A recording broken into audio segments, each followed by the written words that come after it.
Hello everyone, in today's video we're going to be talking about a funny story about Palworld and Monster Hunter Wilds, and it's just very funny because the Palworld devs basically gave everyone a day off because so many people were taking a day off casually on the day that Monster Hunter Wilds released. This is on automation or automotion.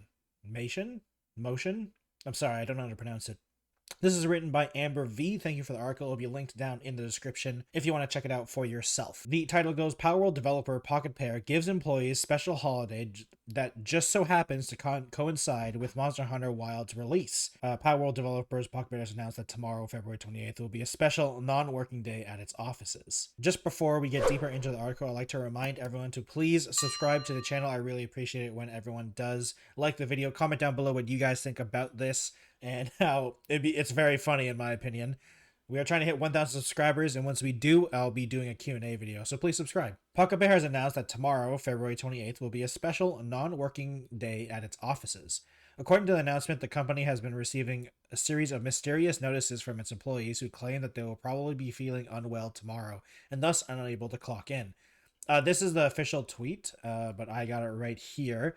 Got translated. For some reason, many employees have reported that they may be feeling unwell tomorrow, so tomorrow has been given an extra day off. This is a Google Translate, so it's probably not super accurate, but it's the gist of it, with the official statement from them, which is very funny.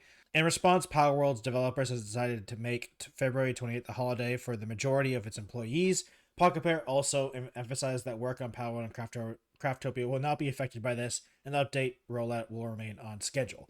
There's Monster Hunter Wilds is such an anticipated game, especially for Japanese devs. I feel like the Japanese people specifically have loved Monster Hunter since the first Monster Hunters, and the rest of the world really only caught up during Monster Hunter World. And there was don't get me wrong, there was a significant fan base for Monster Hunter in the West and Europe, or in the Americas and Europe, but it really did have a bigger impact when Monster Hunter World came out. And for the Japanese audience, so they've loved Monster Hunter since the beginning. So it makes sense, and especially if so many people already taking the day off or are reporting in sick, you might as well just make it so everyone does. So then you can say, okay, guys, we gave you one day, a whole day to play this game. Come back tomorrow, the next day, and let's get back to work. And then you can play the game when you get back from work, especially for Japanese workers, because they work a lot and very hard. So I think it's a good idea. I think the Japanese population need to rest considering how bad their work culture, or not bad, but intense their work culture is. I mean, I guess you could say bad as well, depending on your point of view.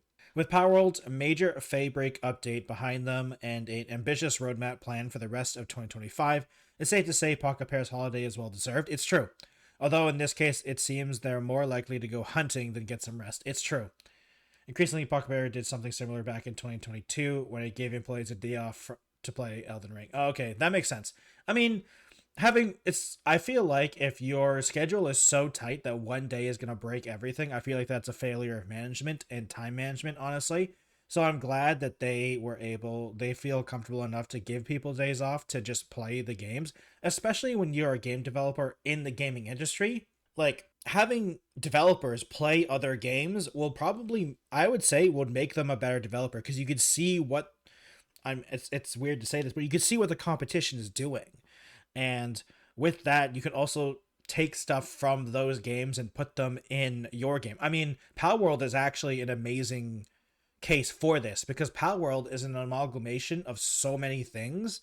It's the capturing and monster collection of a Pokemon or a Digimon, or there's tons of styles of those games, but mostly Pokemon, heavily influenced Pokemon in terms of the creatures. The open world survival game that it is, though, takes elements from DayZ, from Rust, from the biggest one is probably Ark Survival Evolved. That's probably the biggest influence in terms of the straight up survival gameplay. But like, it takes everything, things from all of that survival genre, puts it in together, and then has a combat system almost like a Dark Souls-esque third person style boss fights in some of the main objectives of Palworld. And And then it takes the ridiculousness of like some of the, like, I would say some of the meme games, like the fact, like it's like the joke is Pokemon with guns, right?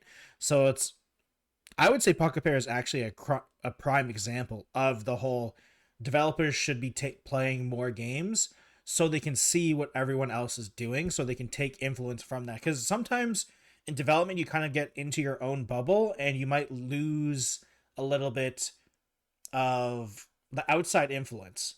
You do want a primary goal, but having outside influence, I think, is a really good thing for developers, and I'm glad Pocket Pair is embracing it, especially considering how a lot of people were saying they're going to be feeling unwell. So you might as well just have it as the full thing.